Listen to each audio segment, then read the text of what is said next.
James Egese omutuze w'Ebusiwondo mu gombola y'e Durban yalumbidde ababbi bwe yabadde ava mu tawuni y'e Busia jakakalabiza emirimu gye. Abazigwa b'abalumbye babadde batambulira ku pikipiki ne babatwalako ebintu byabwe. Kati bwe nalabye mundu saawa akajja kiri awo nakutte baaga gye nabadde nayo nemukasukira.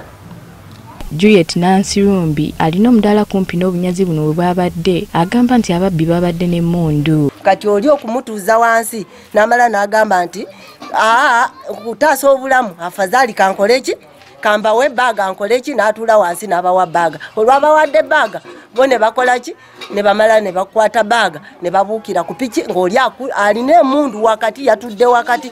Abatuuze bagamba nti obunyazi mu kitundu kyabwe bususse nti era waliwo n'abalala abalumbiddwa ne babbibwa. Ogenda okulira n'owulira abantu sawa omusanvu nga bakaaba nga bakuba enduulu nga tewali abayamba nga bababa. Batubuulidde nga bwe bagezaako okwekubira enduulu ku poliisi naye tebayambibwa. Ne poliisi tena kyetuyamba kubanga misana kutu bakwata amajambiya ne balumba mbali kidogo nga bagala kulwana misana kutu saa 11. Abakulembeze mu kitundu kino obuzibu babutadde ku batuuze abatafuddeeyo ku baana baabwe kubanga be beenyigira mu bumenyi bw'amateeka buno. Omuzadde woyogera ku mwana akunenya nze nga kansala banteka ku bukyayi bw'amaanyi lwakwogera mazima. Omuzadde omugamba omwana wali waati n'akukyawa. Omwogezi wa poliisi mu kitundu kino Moses Mugwe ategeezezza nga bwe bakoze ekikwekweto mu kitundu kino mwe bakwatidde abavubuka abawererako ddala 34.